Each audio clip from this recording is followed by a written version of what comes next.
আসসালামু আলাইকুম। নবম শ্রেণীর আমরা এবার প্রশ্ন 10 নম্বর সমস্যা সমাধান করব। তারপর একে এখানে আমাদের দেওয়া আছে tan a √1 - sin squared a sin a, অর্থাৎ এইটা সমান আমাদের sin a এটা প্রমাণ করতে হবে।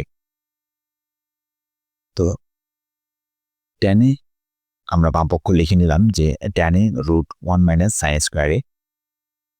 এখান থেকে দেখেন tan a ঠিক থাকলো 1 - sin স্কয়ার a, এটা সমান আমরা লিখতে পারি cos স্কয়ার a। কেন লিখতে পারি?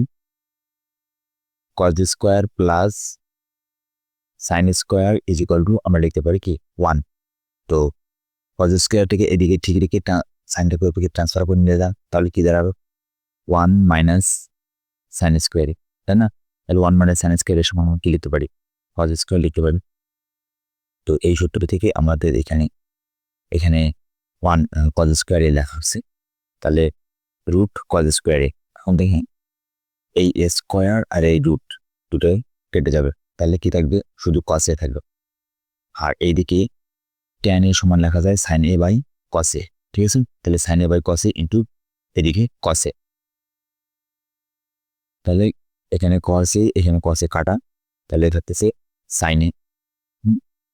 তাহলে আমরা লিখতে পারি যে দুটো সমান, তাই না? এখানে আমরা একটা কাজ করতে পারি, সেটা হচ্ছে যে এটা ইকুয়াল টু আমরা লিখতে পারি যে ডান পক্ষ বলতে পারি যে অতএব বাম পক্ষ সমান ডান পক্ষ প্রমাণিত, কথাটা বলতে পারি। তো এটা হচ্ছে আমাদের 10 নম্বর সমস্যার সমাধান। এরপরে আসি 11 নম্বর সমস্যায়। 11 নম্বর সমস্যা কি বলছি? 11 নম্বর সমস্যায় দেওয়া আছে sec a plus tan a by cosec a plus cot a। দেখেন এখানে এই CSC লেখা আছে। CSC মানে আমরা এই যে কোসেক, এই কোসেককে সংক্ষেপে বলা হয় CSC। এই CSC কি? তো এখানে সংক্ষিপ্ত রূপটা ব্যাপার পাইছে, এটা নিয়ে ঘাবড়াবেন না, আপনারা কোসেক এর পুরোটা লিখতে পারেন, এটা হলো সমস্যা, ঠিক আছে? দেখেন এটি সমান আমাদের এটা প্রমাণ করতে। তো কি করবো আমরা? বাম পক্ষে কি দেওয়া আছে আমাদের? sec a plus tan a by cosec a plus cot, ঠিক আছে? তো আমরা করলাম, এখানে দেখেন sec a plus tan a by cosec a plus cot a, ঠিক আছে? তো এখানে আমরা যে কাজটা করছি সেটা হচ্ছে যে sec a minus tan a by sec a minus tan a উপরে নিচে নিচে নিয়েছি, আর এখানে আবার নিচে cosec a minus cot a, cosec a minus cot a, উপরে cosec a মাইনাস cot নিয়েছি, নিচেও cosec a minus cot a নিয়েছি। তো দেখেন যে sec a plus tan a তার বিপরীত নিয়েছি sec a minus tan a উপরে নিচে, আর এখানে যে cosec a plus cot a আছে তার বিপরীত নিয়েছি cosec a minus cot a উপরে নিচে, ঠিক আছে? আচ্ছা, এটা হচ্ছে লব এবং হরকে বা হর ও লবকে একই রাশি দ্বারা করব। দেখেন আমরা যদি এটা কেটে দিই, এটা কাটা যাবে, এটা কাটা যাবে, কারণ আমাদের মূল ঠিক থাকে, তাই না? এই যে এটা ঠিক থাকতেছে। এখন দেখেন আমরা কি করব? তাহলে sec a plus tan a আর cosec a plus cot a, এটা ঠিক আছে।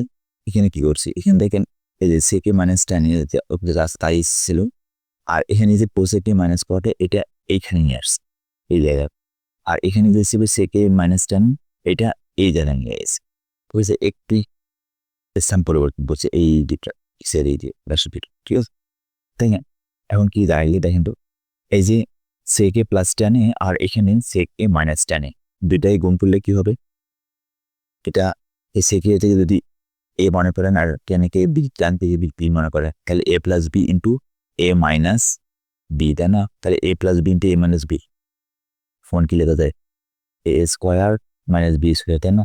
তো সেটাই আমরা লিখতেছি, এখানে a জায়গা আছে sec a, তাহলে sec স্কোয়ার a মাইনাস এখানে b জায়গা আছে tan a, তাহলে tan স্কোয়ার a। ঠিক একইভাবে এই যে cosec a plus cot a আর cosec a minus cot a, এটা হচ্ছে যে a square minus b square সূত্র, তাহলে cosec square a minus cot square a, ঠিক আছে? আর এদিকে এইটা সেটাই যা ছিল তাই আছে, এটা কোনো চেঞ্জ হয়, ঠিক আছে?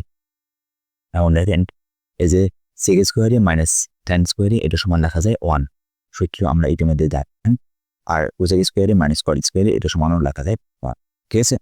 তো এই সূত্রটা প্রয়োগ করার জন্য মূলত আসলে এই কাজটা করা, এতগুলো গুণ কম। ঠিক আছে, তো এখন দেখেন এটা এইচ সমান 1 ইন্টু সমান 1, ঠিক আছে, এদিকে দিয়েছে এই রাশিটা সম্পূর্ণ এটাকে ঠিক রাখছি, শুধু এখন গুণটা তুলে দিচ্ছি। ঠিক আছে, তো এটা আমরা দিতেই পারি গুণ পর্যন্ত তুলনা করবে, এখানে যে ডট লিখছি। ঠিক আছে, তো দেখেন 1 1 তো কম ভ্যালু নেই, গুণ করলেও ওটাই হবে, তাহলে কোসে কি মাইনাস কটে আর সেকে মাইনাস টেনে, তাহলে দুটো মিলাই হচ্ছে আমাদের কি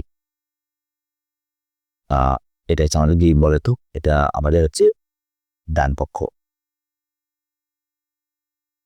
তাহলে ডান পক্ষে আমাদের এটাই যাচ্ছে, তাই না? তাহলে আমরা বলতে পারি যে অতএব বাম সমান ডান পক্ষ প্রমাণিত। ঠিক আছে,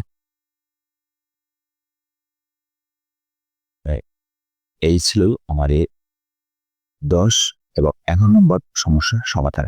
আশা করছি আপনারা উঠে পারছেন।